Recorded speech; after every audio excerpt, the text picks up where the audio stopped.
It was supposed to be a quiet Saturday morning.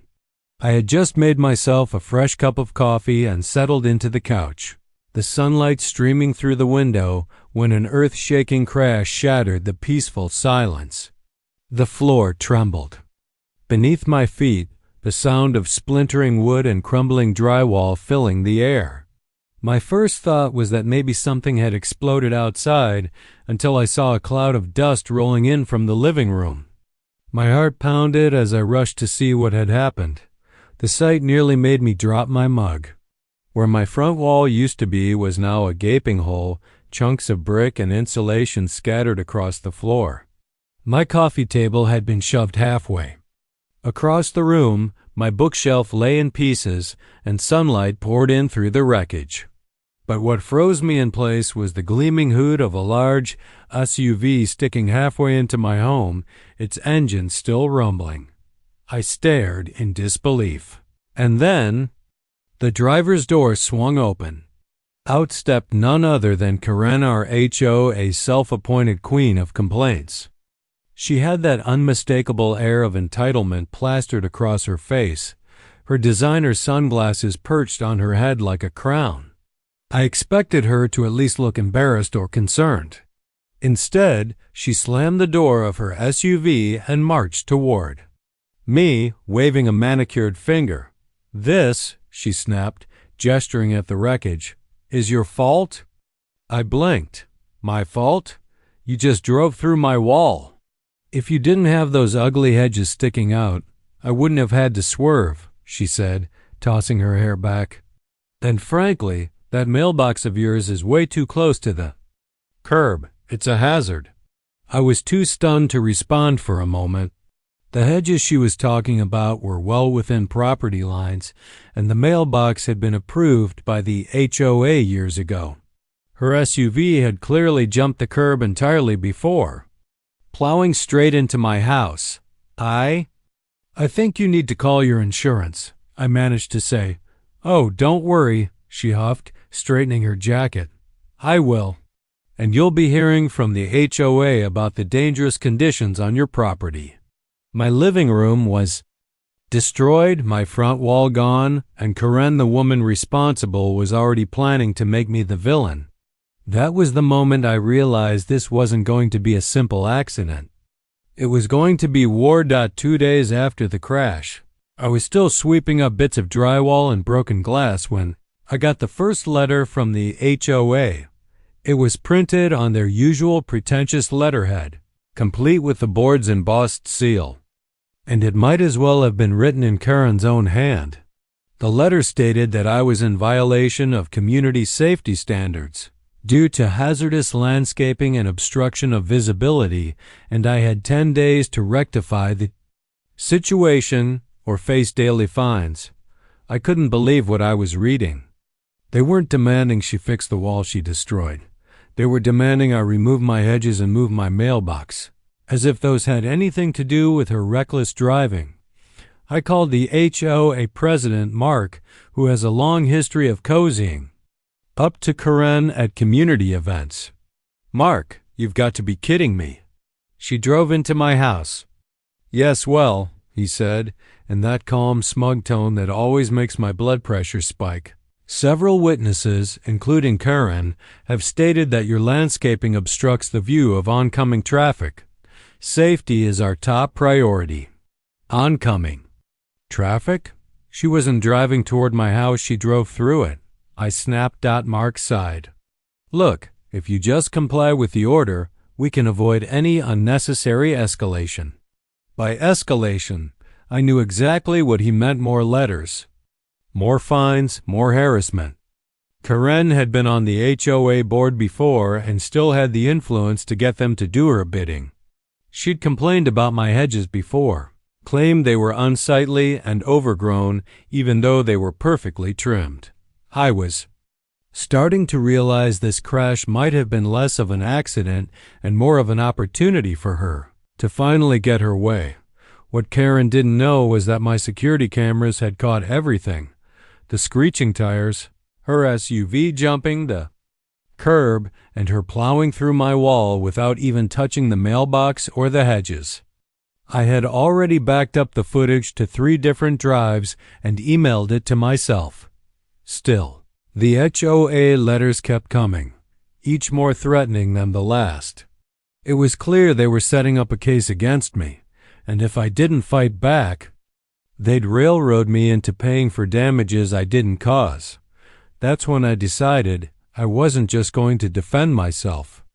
I was going to make sure Karen regretted ever trying to turn this disaster into her personal HOA power trip.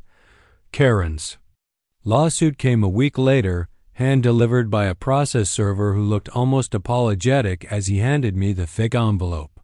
Inside was a stack of accusations that made my jaw drop. Claims that my negligent property maintenance had caused her severe emotional trauma, plus a demand that I pay for the repairs to her SUV, lost wages, and even pain and suffering. The total amount she was seeking was more than the value of my entire home.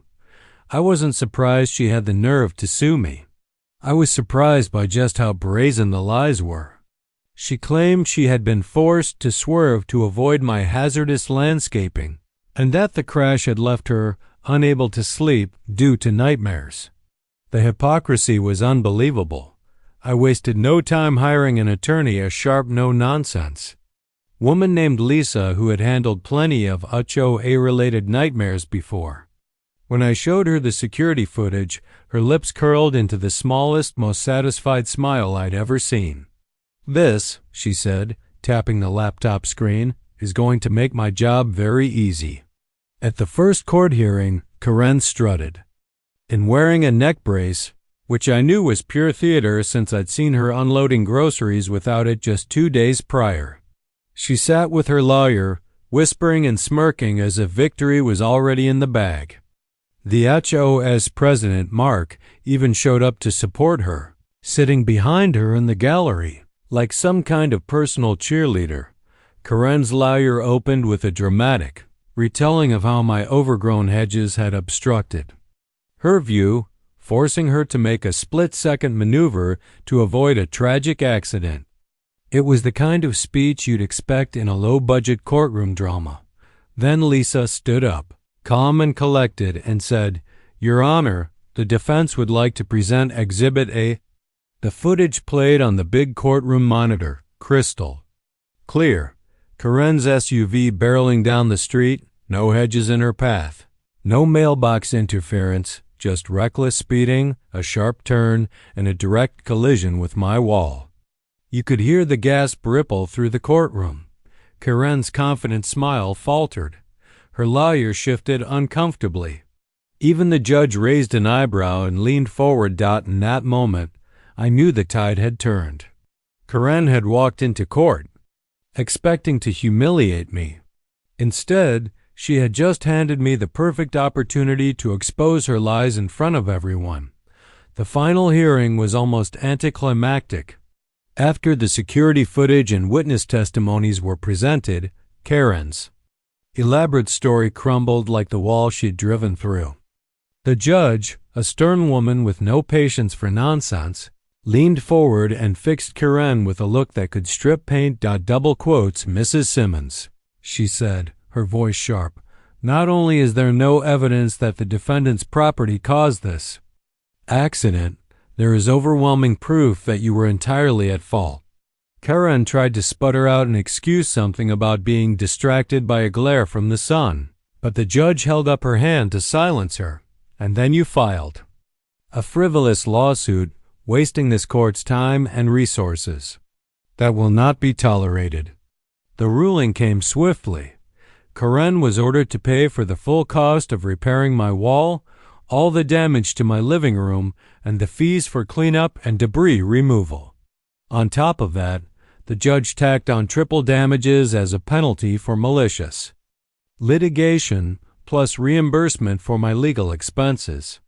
It was a financial blow so big that I could almost see the blood drain from Karen's face.